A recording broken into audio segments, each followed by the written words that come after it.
صاحب جن کا ذکر آیا ہے، ان کو اپنے ماحول میں جہاں جہاں انہوں نے رابطے کیے بڑی گہری عزت کے ساتھ ہی نہیں، محبت کے ساتھ دیکھا جاتا ہے، اور ایک احمدی مبلغ کا ایک بہترین کردار انہوں نے ادا کیا ہے۔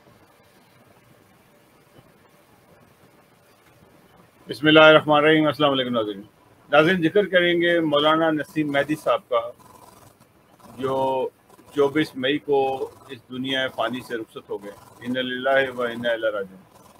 مولانا نسیم مہدی صاحب نے ایک لمبا عرصہ کینیڈا کی خدمت کی، اور یہ وہ ستارے ہیں جو کینیڈا کی تاریخ میں ہمیشہ یاد رکھے جائیں گے، کیونکہ میرا ذاتی ایکسپیرینس بھی ان کے ساتھ تھا۔ جب میں یہاں کینیڈا آیا 2000 میں، تو مولانا نسیم مہدی صاحب سے میری ملاقات ہوئی۔ اس وقت امیر جماعت احمدیہ کے عہدے پر وہ فائز تھے، اور جس طرح سے انہوں نے گائیڈ کیا، اور میں اس کو کبھی نہیں بھول سکتا۔ مجھے انہوں نے جب بھی مجھے مشورے کی ضرورت پڑی، ان سے میں نے مشورہ لیا، اور انہوں نے بہت اچھے طریقے سے مجھے سمجھایا۔ بلکہ جب میں نے اپنے کالنگ کارڈ کمپنی بنائی، تو میں نے اس کا لیے میں نے تم سے دعا کی، مجھے دعا کے لیے آپ آ جائیں۔ رمضان کے دن تھے، تو وہ اپنے کچھ ساتھیوں کے ساتھ وہ آ بھی گئے، اور انہوں نے آ کے دعا کرائی، آ کے باقاعدہ۔ اللہ تعالیٰ ان کی مغفرت فرمائے، اور اللہ تعالیٰ ان کو ان کے درجات کو بلند کرے۔ انہوں نے دنیا کے کئی ممالک میں خدمات انجام دی، اس میں جیسے کہ حال ہی میں جب کینیڈا سے ان کی ٹرانسفر جو امریکہ ہو گئی، missionary incharge U S A رہے وہ، جہاں انہوں نے جس طرح سے بھی ہو سکتا، جیسے ان کی صلاحیتیں تھی، اس طرح سے انہوں نے وہاں کام کیا، اور انٹرنیشنل لیول پہ جماعت احمدیہ کا نام روشن کیا۔ پھر ان کو کینیڈا واپس آ گئے، یہاں پہ بھی خدمات انجام دیتے رہے، لیکن بیمار ہو گئے وہ، اور اس طرح سے بیماری جو سی ہے آخر ایک دن جان لیوا ثابت ہوئی۔ اللہ تعالیٰ ان کی مغفرت کرے، ان کے بچوں کو، ان کی بیوہ کو صبر جمیل عطا کرے۔ پروازی صاحب کے سب سے چھوٹے بھائی تھے، اور پرویز پروازی صاحب کا تعلق کیونکہ راول پنڈی کے بانی اینکرز میں ہوتا ہے۔ پرویز پروازی صاحب نے کی جو شخصیت ہے جماعت احمدیہ میں، ہر انسان جانتا ہے جماعت کے، اور ان کے بھی ہم دکھ میں برابر کی شریک ہیں۔ انشاءاللہ تعالیٰ کل ملاقات ہوگی، اور ان سے میں ضرور تعزیت کروں گا۔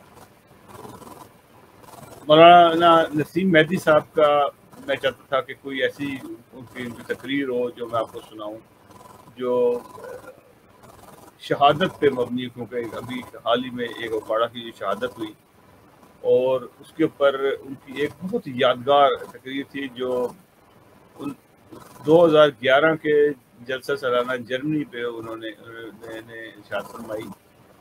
ناظرین وہ تقریر سنیے گا، آپ کو ایک سارا جو منظر ہے جو قرآن مجید کی روشنی میں جس طرح سے شہید کے بارے میں بتایا گیا ہے، وہ انہوں نے اس پہ روشنی ڈالی۔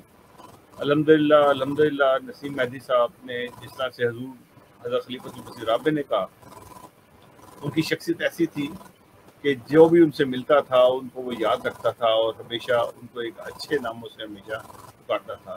ابھی بھی جیسے میں نے فیس بک پہ پوسٹ لگائی، تو اس میں احمدی ہوں یا غیر احمدی ہوں، کوئی بھی ہوں، مسلمان ہوں یا سب لوگوں نے تعزیت کی، اور انہوں نے کہا کہ ہماری ان سے 1 دفعہ ملاقات ہوئی، 2 دفعہ ملاقات ہوئی، اور ہر آدمی جو سا تھا اس ملاقات کو یاد کرتا تھا۔ ناظرین ملاحظہ کیجیے گا نسیم مہدی صاحب کی جرمنی کی تقریر۔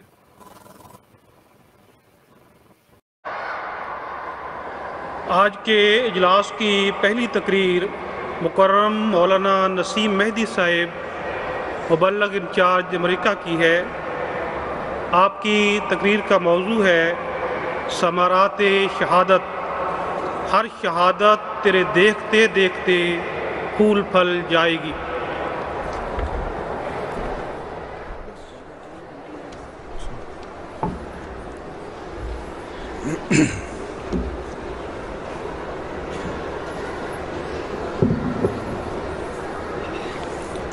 اشہد ان لا الہ الا اللہ وحدہ لا شریک لہ واشہد ان محمدا عبدہ ورسولہ اما بعد فاعوذ باللہ من الشیطان الرجیم بسم اللہ الرحمن الرحیم الحمد للہ رب العالمین الرحمن الرحیم مالک یوم الدین ایاک نعبد و ایاک نستعین اہدنا الصراط المستقیم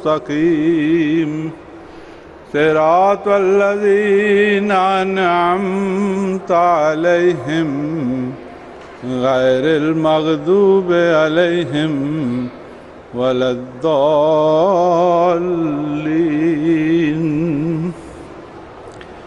یا ایھا الذین آمنوا استعینوا بالصبر والصلاۃ ان اللہ مع الصابرین ولا تقولوا لمن يقتل في سبيل الله اموات بل احیاء ولكن لا تشعرون وَلَنَبْلُوَنَّكُمْ بِشَيْءٍ مِّنَ الْخَوْفِ وَالْجُوعِ وَنَقْصٍ مِّنَ الْأَمْوَالِ وَالْأَنفُسِ وَالثَّمَرَاتِ وَبَشِّرِ الصَّابِرِينَ الَّذِينَ إِذَا أَصَابَتْهُم مُّصِيبَةٌ قَالُوا اِنَّا لِلَّهِ وَإِنَّا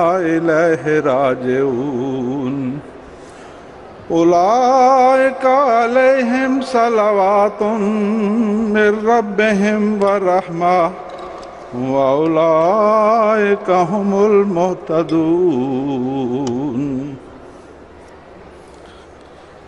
اے وہ لوگو جو ایمان لائے ہو، اللہ سے صبر اور صلات کے ساتھ مدد مانگو، یقیناً اللہ صبر کرنے والوں کے ساتھ ہے۔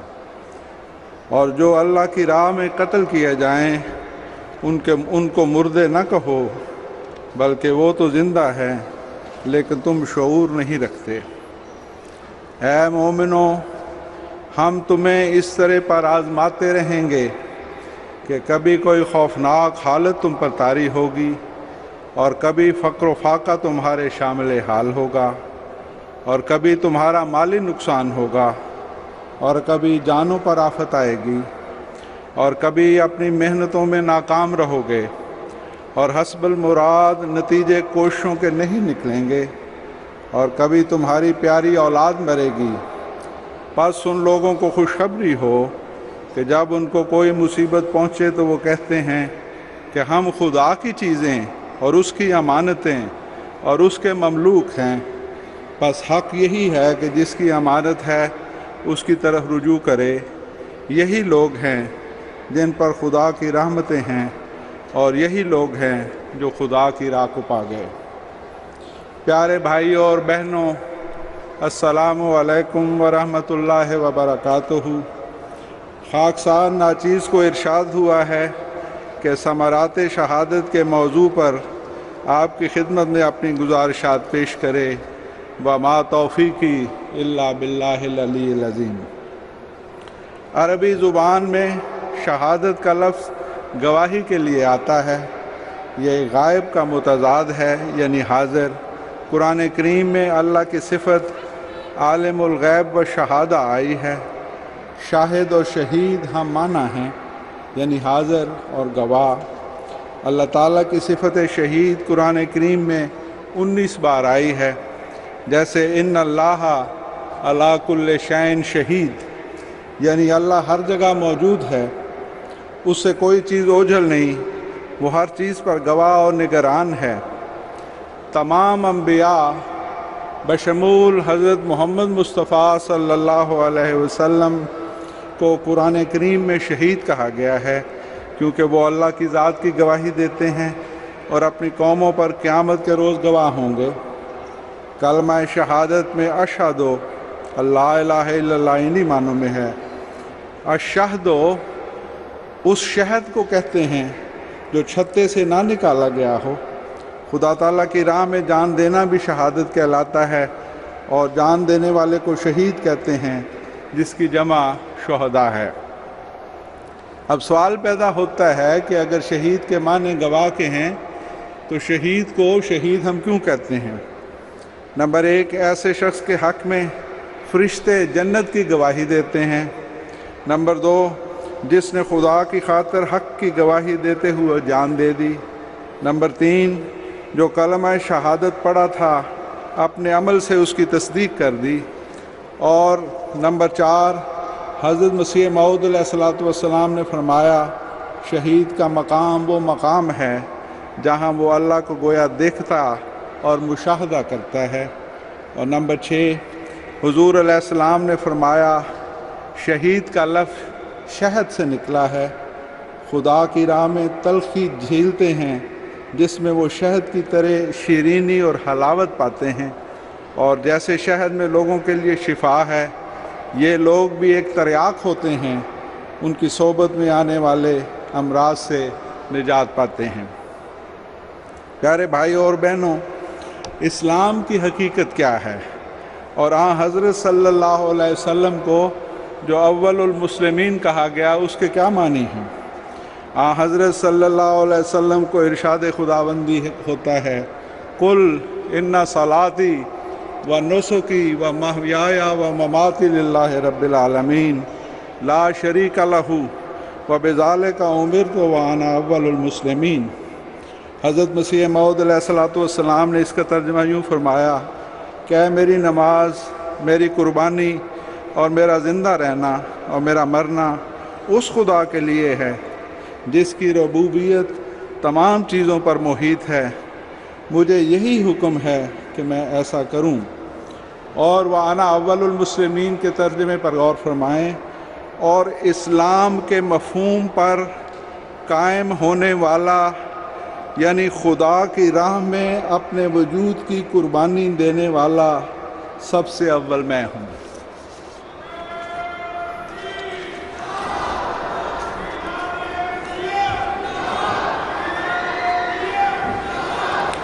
حضرت صلی اللہ علیہ وسلم کی ساری زندگی کا خلاصہ یہی ہے۔ اپنی دلی خواہش کا ذکر کرتے ہوئے فرماتے ہیں قسم ہے اس ذات کی جس کے ہاتھ میں میری جان ہے۔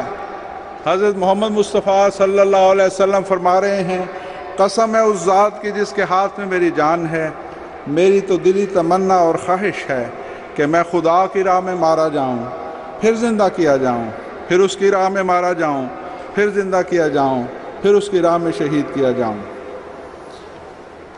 بیعت کی حقیقت اور شہادت کا کیا تعلق ہے؟ سورہ توبہ کی آیت 111 میں جس تجارت کا ذکر ہے وہ کتنی حسین تجارت ہے۔ اللہ تعالیٰ فرماتا ہے مومنو تمہاری جانیں اور تمہارے اموال میں خریدتا ہوں، اور یہی بیعت کے معنی ہیں، اور اس کے بدلے میں اپنی رضا کی جنت تمہیں عطا کرتا ہوں۔ بیعت اور اسلام کی حقیقت ایک ہی ہے کہ جو کلمہ شہادت منہ سے پڑھے اس کی تصدیق کے لیے اپنی جان کی شہادت پیش کرنے کے لیے ہر وقت تیار رہے، خدا چاہے تو لے لے اور نہ چاہے تو نہ لے۔ اس سے بیعت کی دیگر اغراض بھی پوری ہوں گی، جس کے بارے میں حضرت مسیح موعود علیہ السلام فرماتے ہیں تمام مخلصین داخلین سلسلہ بیعت اس عاجز پر ظاہر ہو کہ بیعت کرنے سے غرض یہ ہے کہ تا دنیا کی محبت ٹھنڈی ہو اور اپنے مولا کریم اور رسول مقبول صلی اللہ علیہ وسلم کی محبت دل پر غالب آ جائے، اور ایسی حالت انقطاع پیدا ہو جائے جس سے سفر آخرت مکروہ معلوم نہ ہو، یعنی جان دینا مکروہ نہ ہو، اسے کراہت نہ ہو، بلکہ بخوشی وہ اپنی جان اللہ تعالیٰ کے حضور پیش کر دے۔ پیارے بھائیوں اور بہنوں، خدا تعالیٰ کی خاطر جان کی قربانی کا مضمون حضرت ابراہیم علیہ السلام سے شروع ہوتا ہے۔ جب آپ اپنے بیٹے اسماعیل علیہ السلام کو اپنے ہاتھ سے ذبح کرنے کے لیے تیار ہو گئے تھے، اس وقت اللہ تعالیٰ نے فرمایا وَفَدَيْنَاهُ بِذِبْحٍ عَظِيمٍ کہ ہم نے اسماعیل علیہ السلام کی زندگی بچا لی، لیکن اس کا فدیہ مانگا کہ ایک عظیم الشان قربانی تم سے لی جائے گی جو بہت لمبے عرصے تک ممتد ہوگی۔ حضرت خلیفۃ المسیح رابع رحمہ اللہ تعالیٰ اس کے معنی یہ کیا کرتے تھے کہ چونکہ حضرت صلی اللہ علیہ وسلم نے حضرت اسماعیل علیہ السلام کی اولاد سے پیدا ہونا تھا، اس لیے انہیں بچایا گیا، اور پھر حضور صلی اللہ علیہ وسلم کے صحابہ نے خدا کی راہ میں بھیڑ بکریوں کی طرح ذبح ہونا تھا، لیکن حضور کے دامن سے ثابت قدمی کے ساتھ چمٹے رہنا تھا۔ اب میں ان قربانیوں کے بعض نمونے آپ کی خدمت میں پیش کرتا ہوں۔ جنگ احد جب ختم ہوئی تو رسول خدا صلی اللہ علیہ وسلم ایک ایک کر کے اپنے وفا شعار صحابہ کے بارے میں معلوم کر رہے تھے۔ فرمایا، دیکھو سعد بن ربیع کہاں ہے؟ دو صحابی محمد بن مسلمہ اور ابی بن کعب ان کی تلاش میں جانے لگے تو حضور نے فرمایا کہ سعد کو میرا سلام کہنا اور کہنا کہ خدا کا رسول تمہیں یاد کرتا ہے اور تمہارا حال پوچھتا ہے۔ دونوں صحابی بڑی مشکل سے ڈھونڈتے ڈھونڈتے حضرت سعد کے پاس پہنچتے۔ اس وقت ان پر نزع کا عالم تھا۔ حضور کا سلام پہنچایا گیا۔ انہوں نے جو بات اس وقت کی وہ ہمیشہ کے لیے تاریخ میں محفوظ ہو گئی۔ نزع کے عالم میں اپنی بیوی بچوں کو کوئی پیغام دینے کی بجائے اپنے محبوب اور پیارے آقا کو یہ پیغام دیتے ہیں۔ ہر نبی جب اپنے پیروکاروں کی سچی اطاعت دیکھتا ہے تو اس کی آنکھیں ٹھنڈی ہوتی ہیں۔ اللہ آپ کی آنکھیں ہماری طرف سے ہمیشہ ٹھنڈی رکھے۔ پھر کہا، میری قوم کو کہنا، جب تک ہم زندہ رہے اس پاک امانت کی حفاظت کی جو محمد مصطفیٰ صلی اللہ علیہ وسلم کی امانت ہے، اور اس عہد کو جو عقبہ کی گھاٹیوں میں ہم نے رسول اللہ صلی اللہ علیہ وسلم سے باندھا تھا کہ ہم آپ کی حفاظت کریں گے، وہ پورا کر دکھایا۔ اب یہ امانت تمہارے سپرد ہے۔ یاد رکھو، اگر تم نے اس امانت کا خیال نہ رکھا تو قیامت کے دن تمہارا کوئی عذر خدائے رب العزت کے حضور قابل قبول نہیں ہوگا۔ یہ کہا اور سعد بن ربیع نے اپنی جان آفرین کے سپرد کر دی۔ اے سعد، تم پر ہزاروں سلام۔ حضرت عبداللہ بن عمرو بن حرام انصاری نے بیعت عقبہ ثانیہ میں شامل ہو کر بیعت کی تھی۔ حضرت صلی اللہ علیہ وسلم سے والہانہ عشق تھا۔ جنگ بدر میں بھی شامل ہوئے۔ جنگ احد میں جانے سے پہلے اپنے بیٹے مشہور صحابی حضرت جابر بن عبداللہ کو کہا، مجھے امید ہے کل سب سے پہلے مجھے شہادت نصیب ہوگی۔ میرے بعد اپنی بہنوں کا خیال رکھنا اور یہود کا قرض جو میں نے دینا ہے میرے کھجور کے باغات سے ادا کر دینا۔ حضرت عبداللہ کا جذبہ سچا تھا۔ خدا تعالیٰ کے ہاں ایسا مقبول ٹھہرا کہ غزوہ احد میں مسلمانوں سب سے پہلے وہی شہید ہوئے۔ حضرت جابر اپنی والد کی اکلوتی نرینہ اولاد تھیں۔ 9 بہنیں تھیں۔ والد کی جدائی کا صدمہ بھاری تھا۔ وفات کے بعد کچھ دن گزرے تو حضرت صلی اللہ علیہ وسلم نے دیکھا کہ جابر ایک جگہ اکیلے کھڑا ہے تو فرمایا، جابر کیا وجہ بہت مغموم ہو؟ عرض کیا، میرے ابا احد میں شہید ہو گئے، ان کا بہت زیادہ قرض ہے، کنبہ بہت بڑا ہے، ساری ذمہ داری میرے اوپر ہے۔ فرمایا، آؤ میں تمہیں بتاؤں کہ تمہارے والد کے ساتھ عرش کے رب نے کیا سلوک کیا۔ اللہ تعالیٰ نے کبھی کسی سے بغیر حجاب کے کلام نہیں فرمایا، مگر تمہارے والد کے ساتھ آمنے سامنے کلام کیا۔ پھر اللہ تعالیٰ نے فرمایا کہ جو خواہش کرو میں پوری کروں گا۔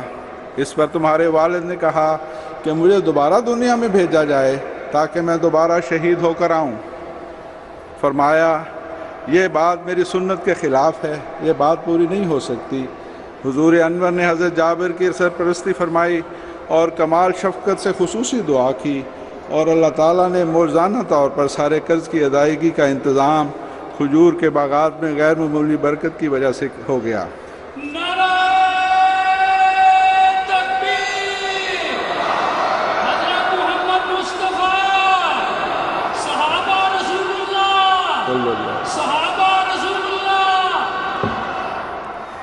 میدان احد میں رسول اللہ صلی اللہ علیہ وسلم کے آگے پیچھے دائیں بائیں جانوں کا نذرانہ پیش کرنے والے 2-4 نہیں، پورے 70 صحابہ رضوان اللہ علیہم اجمعین تھے۔ ان میں حضور صلی اللہ علیہ وسلم کے چچا حضرت حمزہ بھی تھے۔ حضور کو ان سے بے حد پیار تھا اور وہ حضور پر عاشق تھے۔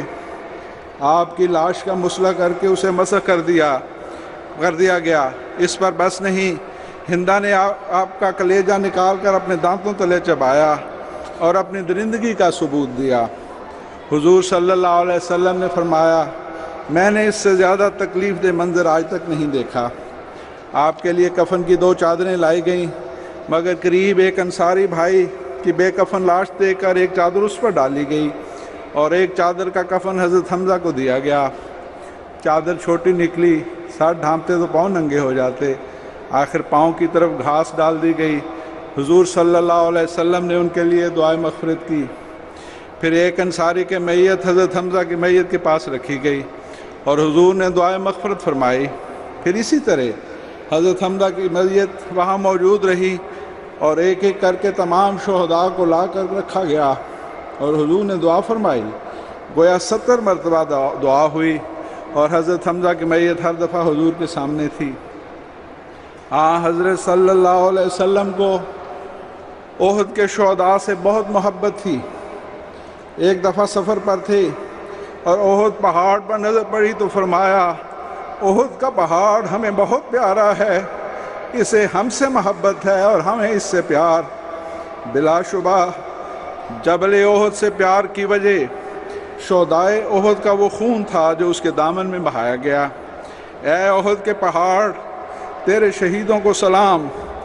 صحابہ رسول صلی اللہ علیہ وسلم کی شان میں حضرت مسیح موعود علیہ السلام فرماتے ہیں، قاموا باقدام الرسول بغزوہم کالعاشق المشکوف فی المیدان فدم الرجال لصدقہم فی حبہم تحت السیوف اریک کالقربانی۔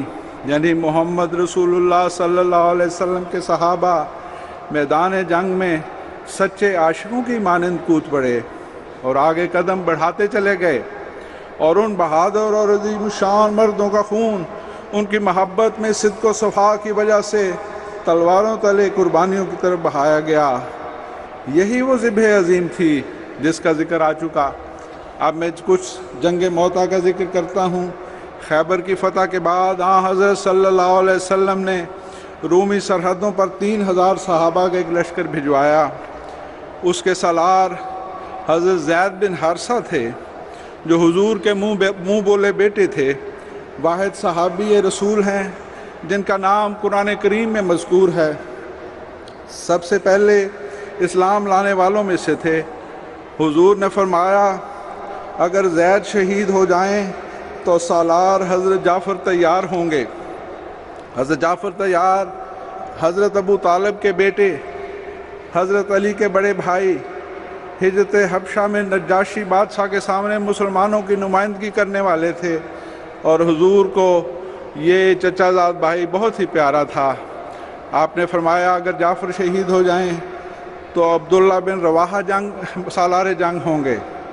حضرت عبداللہ بن رواحہ نے بیعت عقبہ ثانیہ میں بیعت کی تھی، لکھنا پڑھنا جانتے تھے، حضور صلی اللہ علیہ وسلم کے لیے کتابت کا کام کرتے تھے، اعلیٰ پائے کے شاعر تھے۔ حضور کا فرمان تھا کہ اگر عبداللہ بن رواحہ بھی شہید ہو جائیں تو پھر باہمی مشورے سے سالار منتخب کر لیا جائے۔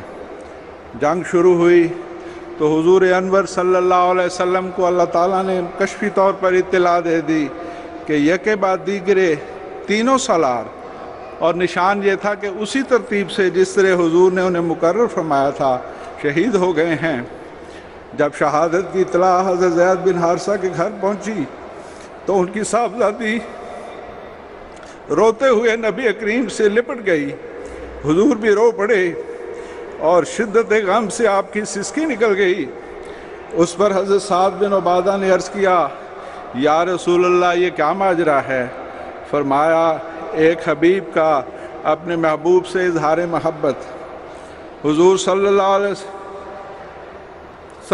علیہ وسلم شہادت کی خبر آنے پر حضرت جعفر تیار کے ہاں تشریف لے گئے۔ حضرت جعفر کی بیوہ اسما کا بیان ہے کہ گھر کا کام کاج ختم کر کے بچوں کو نہلا دھلا کر فارغ ہوئی تھی کہ حضور تشریف لے آئے۔ فرمایا جعفر کے بچوں کو میرے پاس لاؤ۔ آپ نے انہیں گلے لگایا، پیار کیا، پھر آپ کی آنسو سے آنسو امڑ آئے۔ اسما کہتی ہیں میں نے عرض کیا یا رسول اللہ میرے ماں باپ پر فدا ہوں، آپ کیوں روتے ہیں؟ کیا جعفر کی کوئی خبر آئی ہے؟ فرمایا ہاں جعفر شہید ہو گئے۔ میں چیخیں مار کر رونے لگی۔ حضور یہ دیکھ کر تشریف لے گئے۔ پھر دوبارہ جب میری حالت سنبھلی تو تعزیت کے لیے تشریف لائے۔ 30 سالار حضرت عبداللہ بن رواحہ نے میدان جنگ میں اپنی بیوی کے نام جو شعر بھیجے وہ اس مضمون کے تھے کہ جو میں رات کی شام جب تم نے میرے اونٹ کے پالان کو سفر جہاد کے لیے درست کیا تھا اور آخری دفعہ میرے قریب تھی، تیری حالت کیا خوب اور مبارک تھی، تجھ میں کوئی عیب اور خرابی نہیں، مگر اب میں اس میدان جنگ میں آ چکا ہوں اور اب میں لوٹ کر کبھی نہیں آؤں گا۔ یہ سن کر زید بن ارقم جسے آپ نے یتیمی کی حالت میں لے کر پالا تھا وہ رو پڑے۔ تو آپ نے فرمایا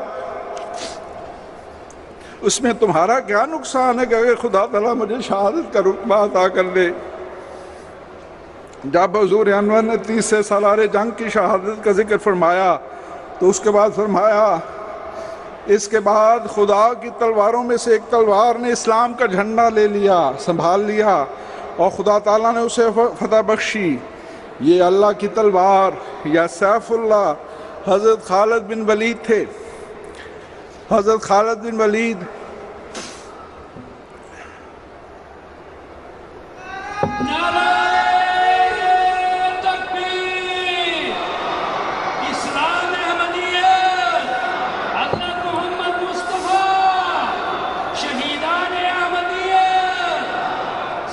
حضرت خالد بن ولید کی طبی وفات کا وقت آیا تو بہت رنجیدہ تھے۔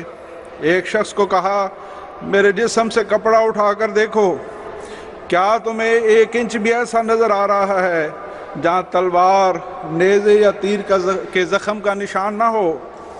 پھر آپ دیدہ ہو کر فرمانے لگے میں ہمیشہ میدان کارزار میں شہادت کی تمنا لے کر جاتا تھا، لیکن خدا تعالیٰ کو کچھ اور ہی منظور تھا، اور آج میں بستر پر پڑا آخری سانسیں لے رہا ہوں۔ پیارے بھائیوں اور بہنوں، جس عظیم المرتبت سالار کو حضرت محمد مصطفیٰ صلی اللہ علیہ وسلم نے سیف اللہ یعنی اللہ کی تلوار کا خطاب دیا تھا، اللہ کی غیرت کیسے گوارا کرتی کہ وہ دشمن کے ہاتھوں شہید کیا جاتا اور دشمن یہ کہتا پھرتا کہ ہم نے اللہ کی تلوار کو توڑ دیا ہے۔ اے خالد بن ولید رضی اللہ عنہ کا تجھ پر ہزاروں ہزار رحمتیں اور سلام۔ خدا تعالیٰ کی قسم تو نے سیف اللہ ہونے کا حق خوب ادا کیا، اور یقیناً تو اس گروہ میں شامل ہے جس کے بارے میں اللہ تعالیٰ نے فرمایا ہے رضی اللہ عنہم و رضوا عنہ، اللہ ان سے راضی ہوا اور وہ اللہ سے راضی ہو گئے۔ اب میں ان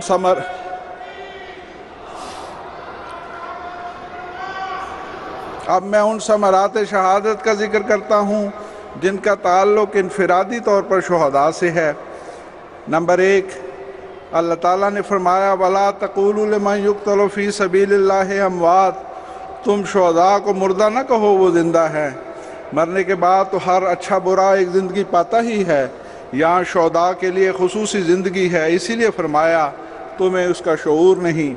نمبر 2، اولئک علیہم صلوات من ربہم ورحمہ، شہداء اللہ تعالیٰ کی رحمتوں اور برکتوں کے وارث ہوتے ہیں۔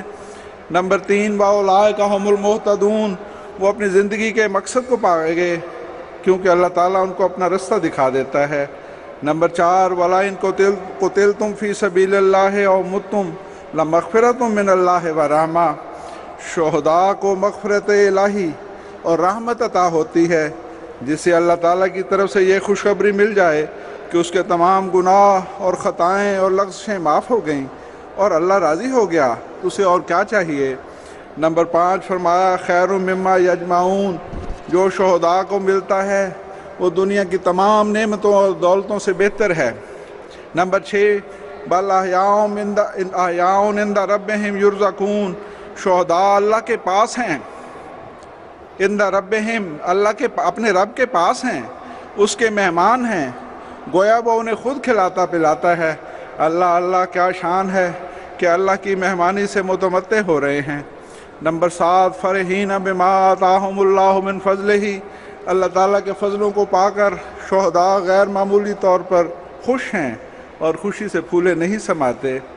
نمبر 8 وَيَسْتَبْشِرُونَ بِالَّذِينَ لَمْ يَلْحَقُوا بِهِم مِّن خَلْفِهِم، شہداء کو پیچھے رہنے والے مومنوں، بیوی بچوں اور ان کے پیاروں کے بارے میں جنت میں خوشخبریاں ملتی رہتی ہیں کہ تمہاری قربانی کے نتیجے میں اللہ کس طرح ان پر اپنی رحمتوں اور برکتوں کی بارش نازل فرما رہا ہے۔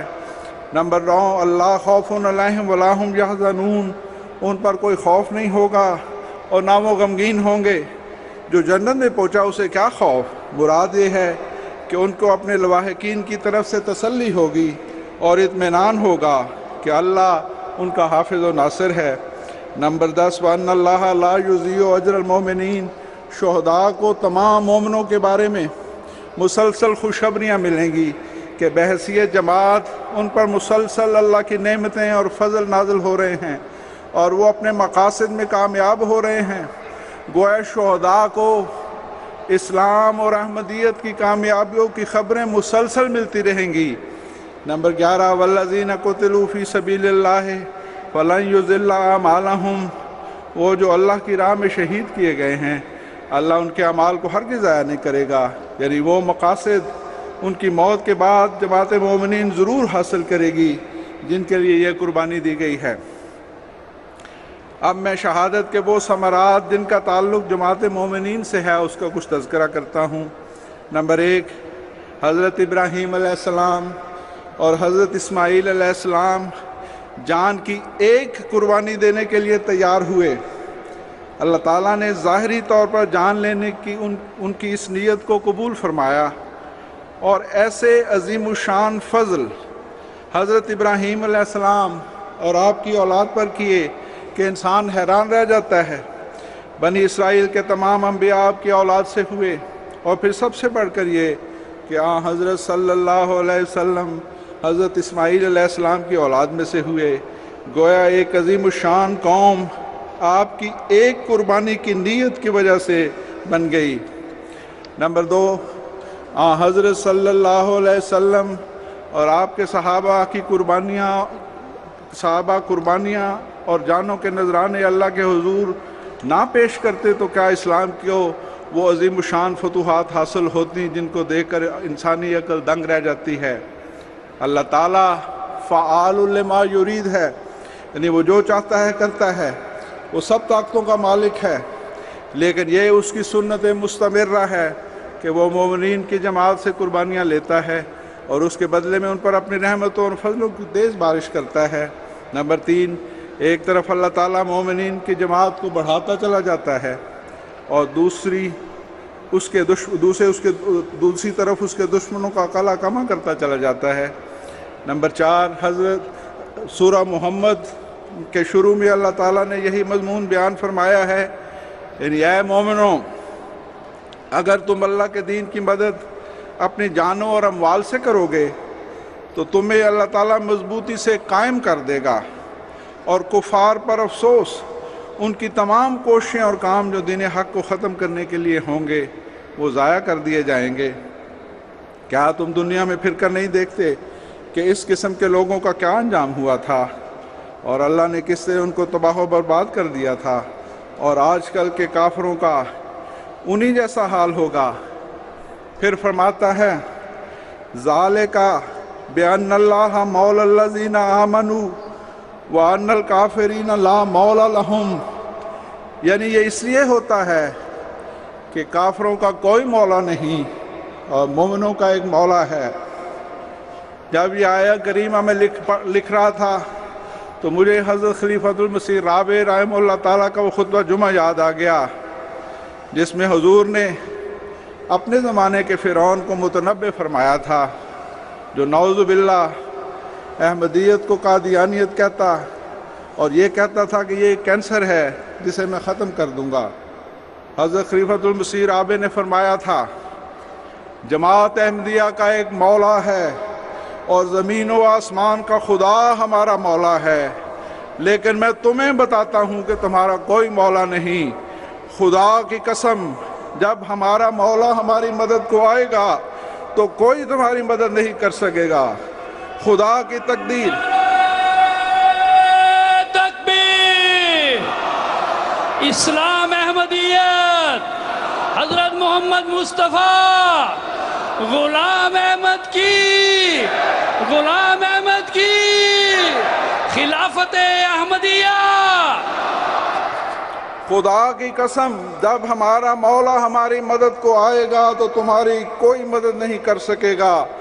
خدا کی تقدیر جب تمہیں ٹکڑے ٹکڑے کرے گی، تمہارے نام و نشان مٹا دیے جائیں گے، اور ہمیشہ دنیا تمہیں ذلت اور رسوائی سے یاد رکھے گی، اور حضرت مسیح موعود علیہ السلام عاشق محمد مصطفیٰ صلی اللہ علیہ وسلم کا نام ہمیشہ روز بروز زیادہ سے زیادہ عزت اور محبت اور عشق کے ساتھ یاد کیا جائے گا۔ حضرت محمد مصطفیٰ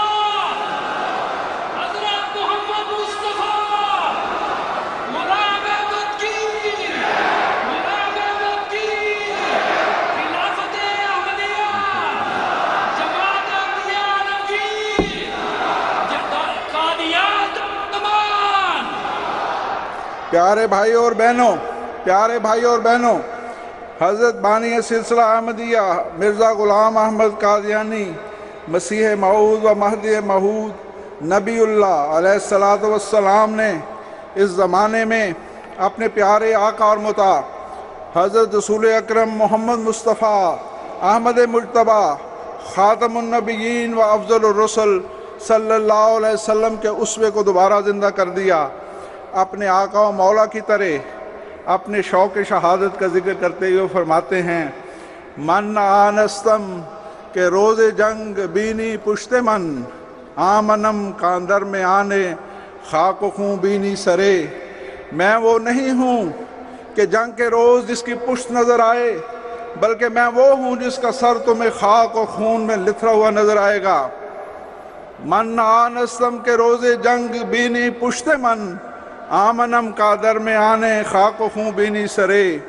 پھر اپنے آقا و مولا کی طرح فرماتے ہیں، میں یہی آرزو رکھتا ہوں کہ اللہ تعالیٰ کی راہ میں زندگی وقف کرنے کے لیے اگر مر کر پھر زندہ ہوں اور پھر مروں اور زندہ ہوں تو ہر بار میرا شوق ایک لذت کے ساتھ بڑھتا ہی جاوے۔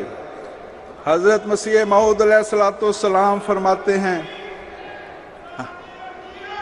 حضرت مسیح موعود علیہ السلام فرماتے ہیں، اور اس اقتباس میں وَفَدَيْنَاهُ بِذِبْحٍ عَظِيمٍ والے فدیے کو سامنے رکھیں۔ فرماتے ہیں اسلام کا زندہ ہونا ہم سے ایک فدیہ مانگتا ہے۔ وہ کیا ہے؟ ہمارا اسی راہ میں مرنا۔ یہی موت ہے جس پر اسلام کی زندگی، مسلمانوں کی زندگی اور زندہ خدا کی تجلی موقوف ہے، اور یہی وہ چیز ہے جس کا دوسرے لفظوں میں اسلام نام ہے۔ حضرت مسیح موعود علیہ السلام اپنی کتاب تذکرۃ الشہادتین میں دو شہادتوں کا ذکر بڑے دردناک انداز میں فرماتے ہیں۔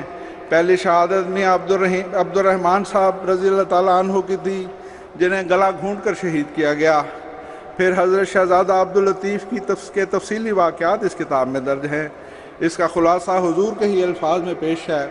حضرت صاحبزادہ صاحب کوئی معمولی انسان نہیں تھے، دنیاوی لحاظ سے بھی کئی لاکھ کی جاگیر کے مالک تھے، علماء کے سردار، جید عالم اور امیر کابل کے دربار میں بہت معزز تھے۔ 50,000 سے زائد ان کے ارادت مند تھے۔ دنیاوی اور علمی مقام کے علاوہ صاحب رویا اور کشوف بزرگ تھے، اور شہادت سے پہلے بار بار اللہ تعالیٰ کی طرف سے شہادت کی خوشخبریاں مل رہی تھیں۔ قادیان میں کئی مہینے قیام کے بعد جب کابل کو واپسی ہوئی تو صاحبزادہ صاحب نے امیر کابل کو اطلاع دی، اور اس نے دھوکہ دے کر لکھا کہ آپ بلا خوف و خطر آ جائیں، اگر یہ دعویٰ سچا ہوگا تو میں بھی مرید ہو جاؤں گا۔ پہنچنے پر حکم دیا کہ اس قلعے میں جس میں خود امیر رہتا ہے قید کر دو، اور ایسی زنجیر لگا دو جو 1 من 24 سیر کا ہوتا ہے، گردن سے کمر تک گھیر لیتا ہے، اور اس میں ہتھ کڑی بھی شامل ہے، اور نیز یہ بھی حکم دیا کہ پاؤں میں بیڑی وزن 8 سیر لگا دو۔ پھر اس کے بعد مرحوم 4 مہینے اور ایک روایت میں 1.5 ماہ قید رہے۔